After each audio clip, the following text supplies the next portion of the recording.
اضافه داریم.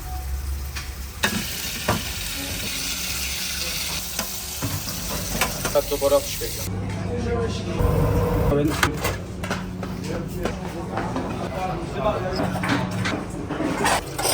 جونا بابا زیاد.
You're about to step inside one of Iran's most legendary kitchens, a place where flavor, fire, and history come together in every bite. Make sure to subscribe now so you don't miss these stories from the heart of Tehran's street food culture. And tell me in the comments, what's your favorite local dish where you live?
خیسمه خوب بخوره، بعد شسته بشه. بعدم که بعد شستن دوباره پوستاشو باید بگیریم که آماده بشه برای دیزی. دنبه‌هایی که گذاشتید بله دنبست و اینا رو میپزیم برای آبگوشت و قلم هم میندازیم داخلش. بعد یه سری گوجه و سیب زمینی و بعد ارز کنم خدمتتون که یه مقدار گوشت هم میریزیم اینجا.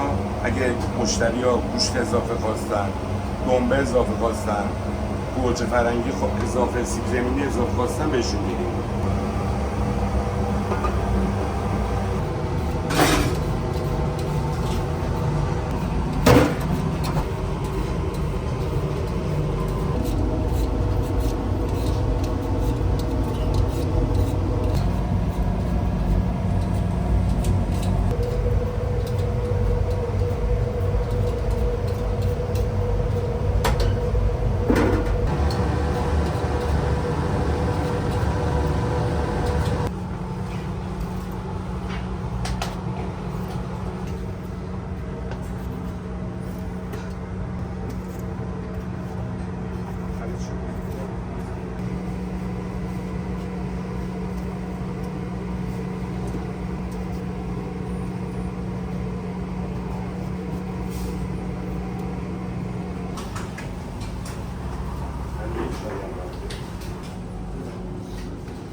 چی بود؟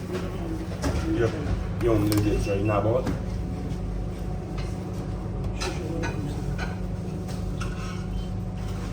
شیشه داره 500 خدمت شما خدا نگهدار.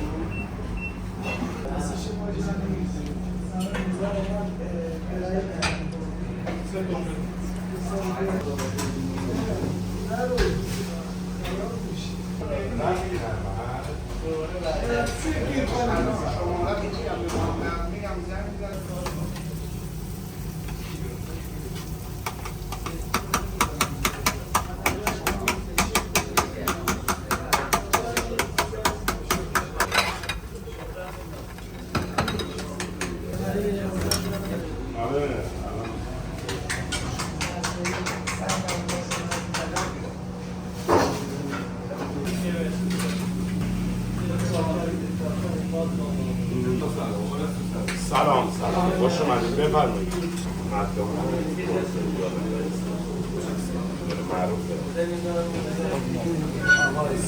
قربان شما خدا نگهدار. آره انشالله به سلامت. انشالله سلامت باشید. خدا سلامت یا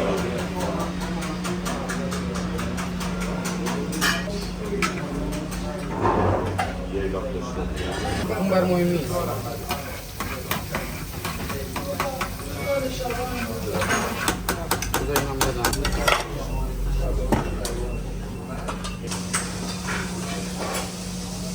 این شبکیه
دوباره آتش بگیرم.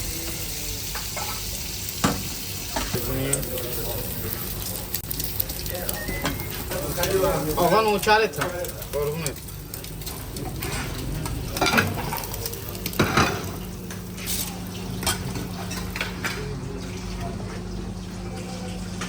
است.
محمد هم میخواد آخه.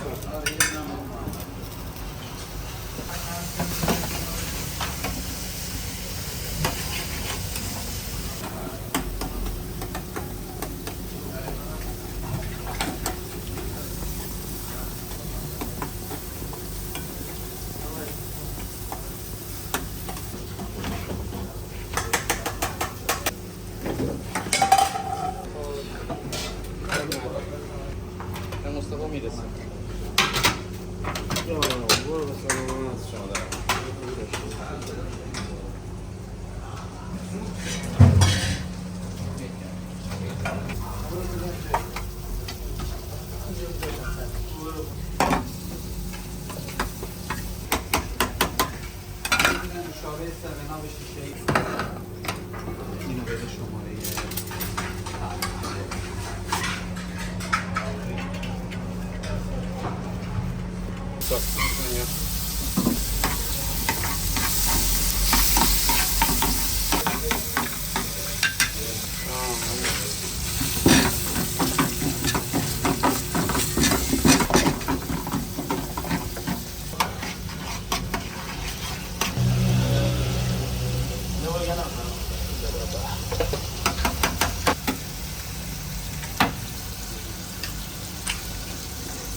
الان دوباره آتش دیگه میزنم برات.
چرا میایید اینجا دیزی میخواید یا املت؟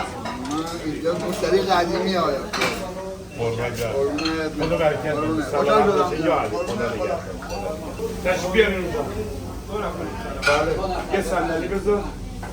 چیزی افتاده. مال شما.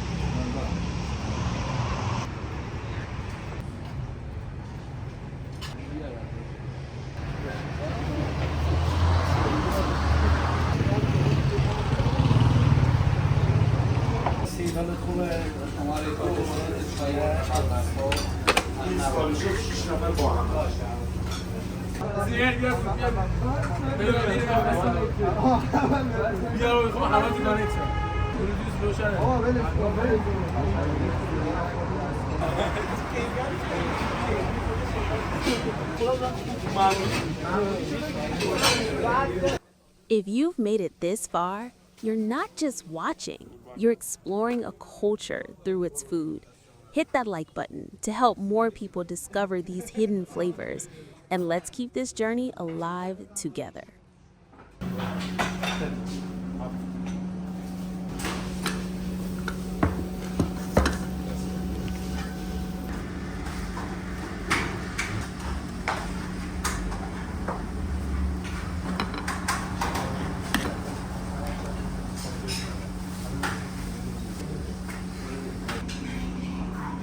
آقای اختیار چی شد؟ چه اتفاقی افتاد که اینجا رو تبدیل به یه دیزی سرا کردید و این دیزی سرا چند سال قدمت داره و چه اتفاقاتی اینجا افتاده؟ خیلی دلم میخواد داستان این دیزی سرا رو از زبون شیرین خودتون بشنویم.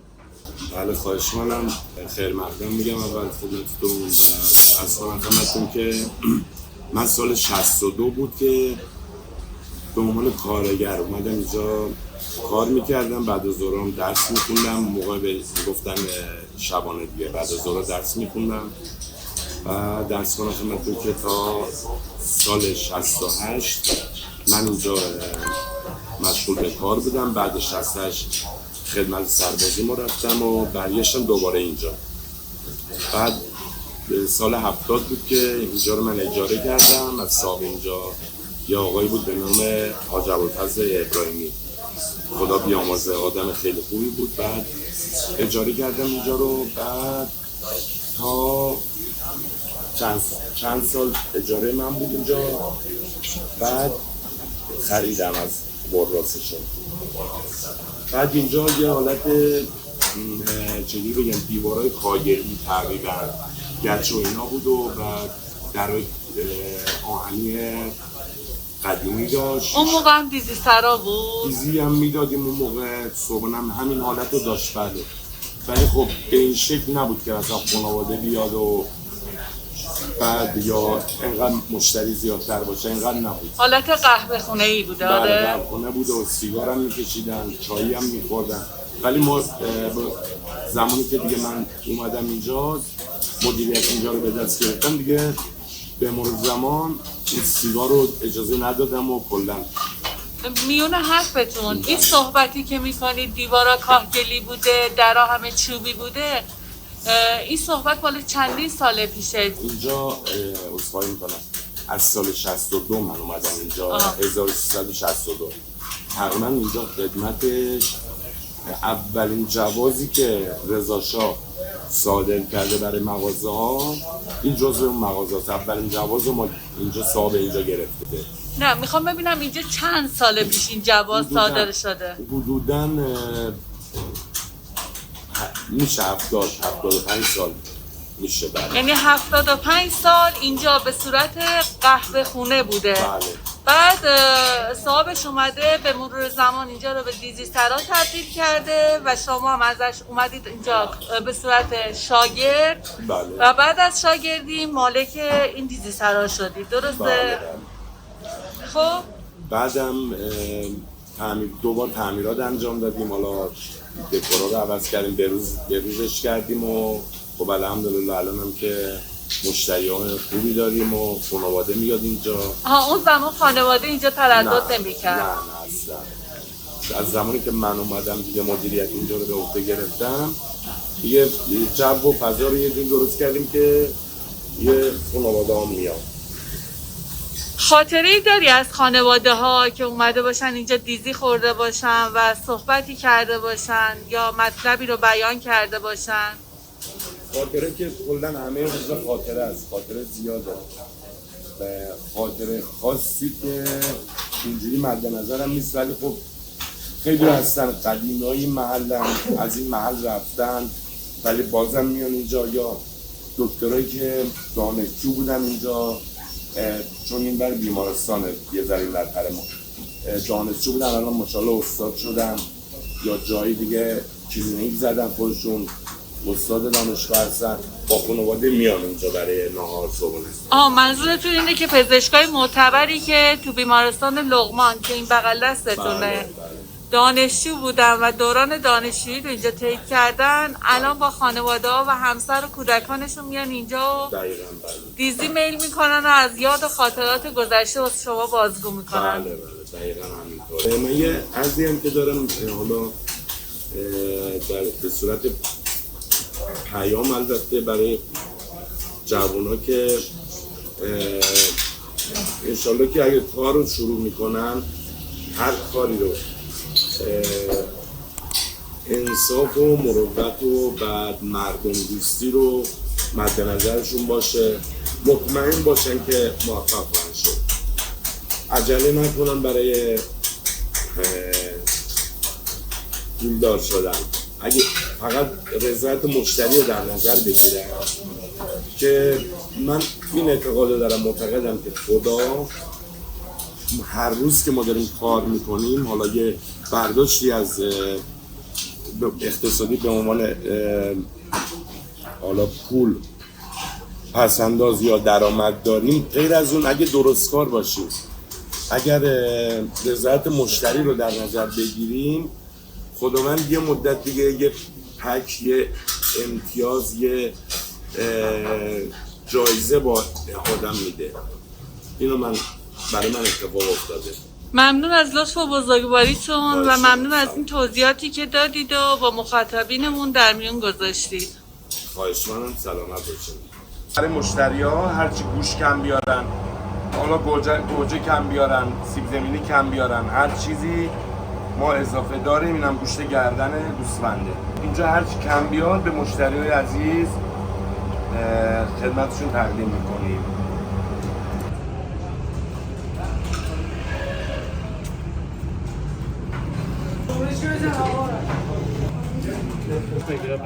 نداره یه اینجا بریانی را بنشون ازم.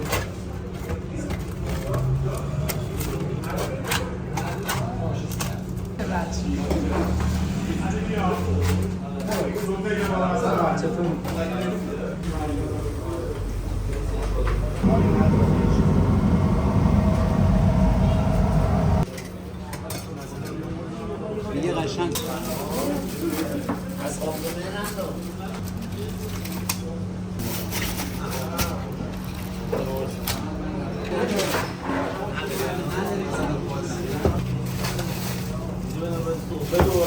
علی آقا بردار کن. علی جوابش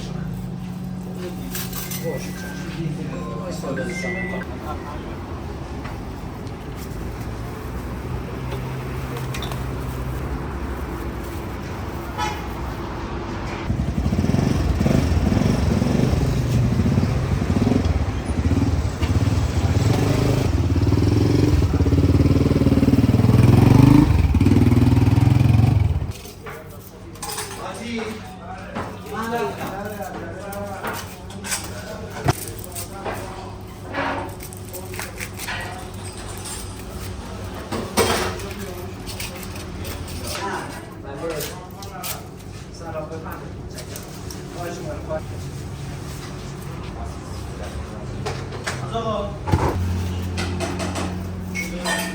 یه دلار دادی مصطفی جان و چرا نمیدین بهش بیا بیا اینا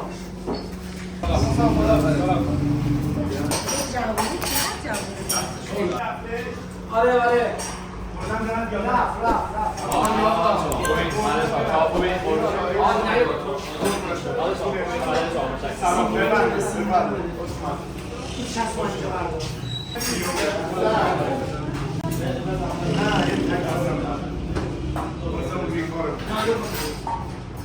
فلان چیزی نداره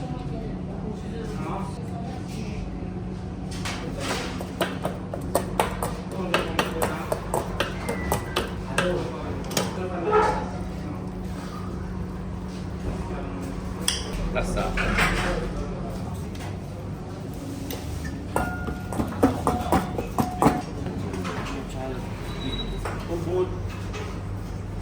عالی.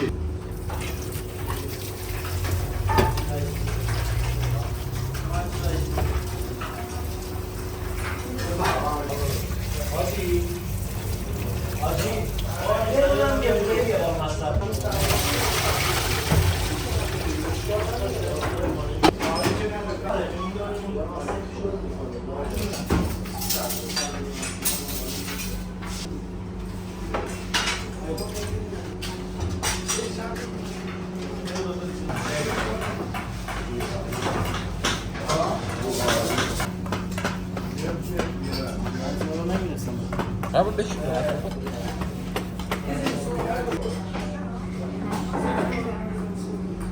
میخوریم میسوزی.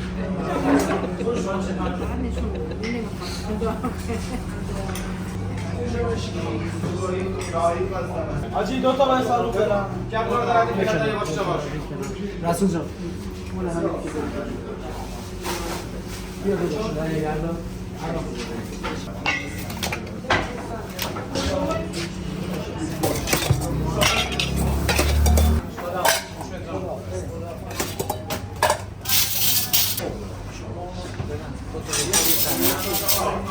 آقا رسول یه هفتش دیگه سنگه بزا بالا دو تا یه تک بیرون برم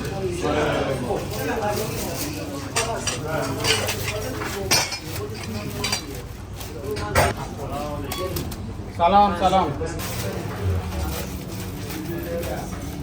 من دو تا یه تکیه دو تا یه تکه یه بار مصرف برای منه ما آقا شما یه بار مصرف میبری سلام سیون یه جا نه ندارم نه نمیتونم ببخشید چیزت رومه دو تا یه بار مصرف یه جا این آقا میبره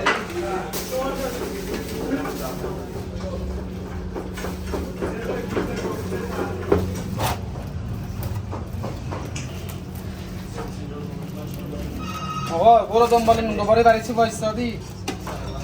به شلوغه چیکار کنم؟ الان من برو به حاجی بگو آقا شلوغه نمیرم نون بیارم.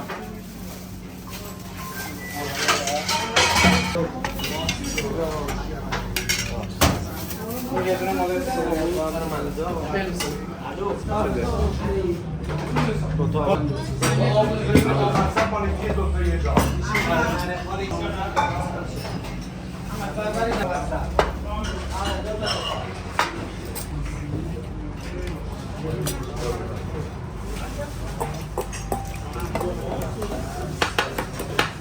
من بچگی میام اینجا.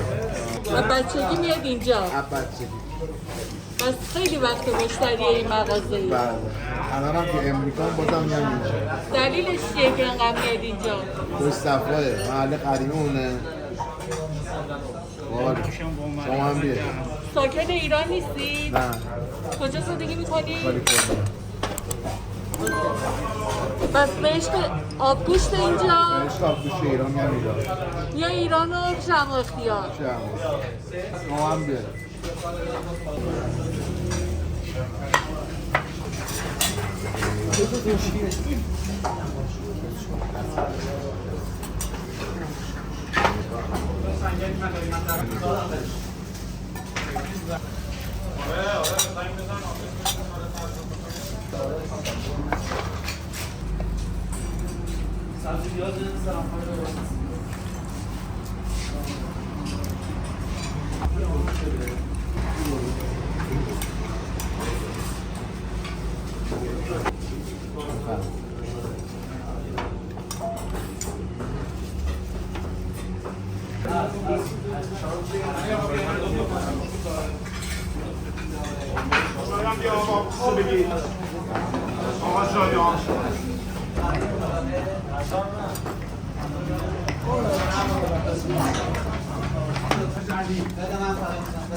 وای زنده بارم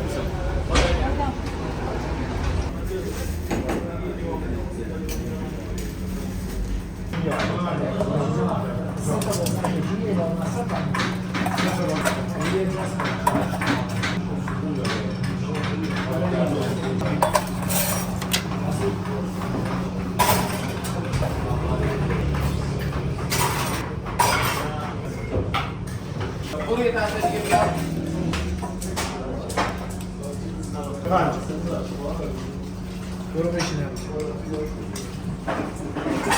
نه این یه جا ساخه باید ببره الان نه خوبه خوبه بیرون همیشه همینطوره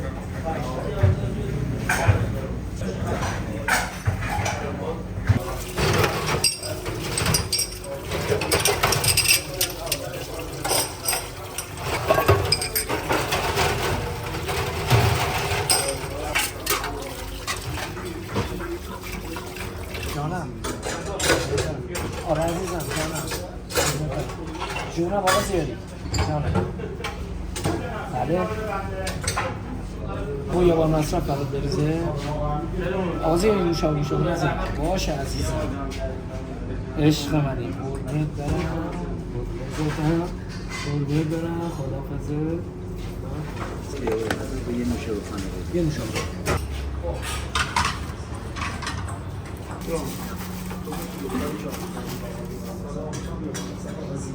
سلام سلام مخلصم بعدات شم قربونت سلام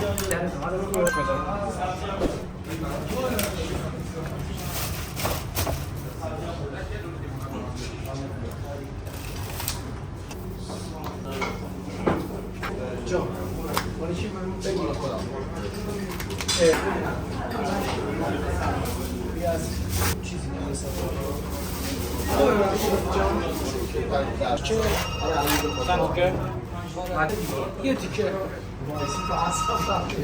جانم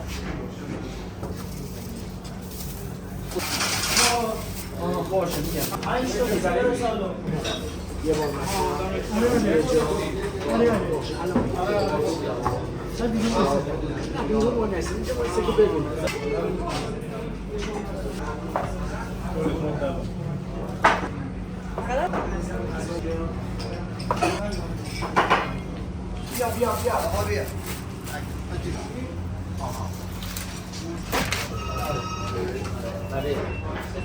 سلام سلام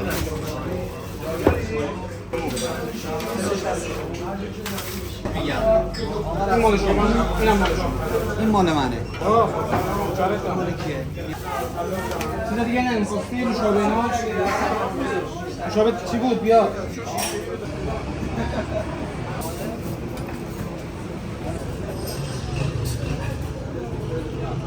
ولی نصفشو بیار برام.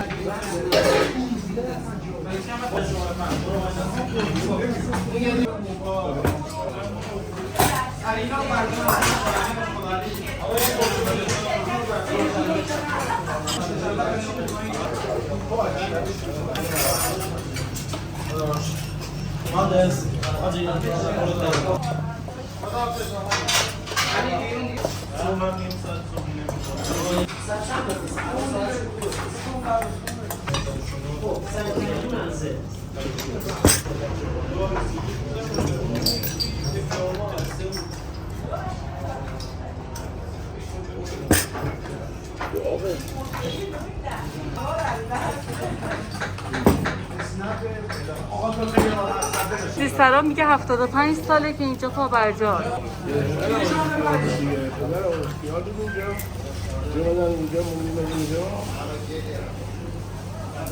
دیزی خوردی تو عرض بهترین دیزی رو داره. با خانواده هم اینجا تشریف میاری؟ بعضی وقتا باید بیام بله. البته من اعتقاد دارم قهوه خونه جای مردا فقط اون دیگه بشه میشه رستوران چون خانده دیزی خوردن به شیره‌ورای دورش سنت داره ها؟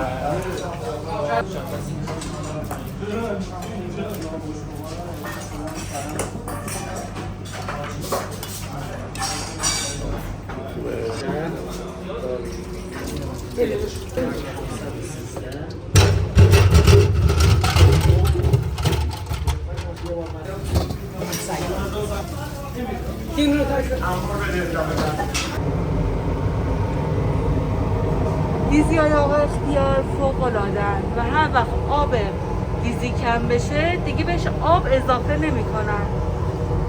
ایشون یه قابلمه دارن که دنبه و آب قلم توش جوشیده شده و از اون استفاده میکنن و میریزن داخل دیزیایی که آبش کم شده.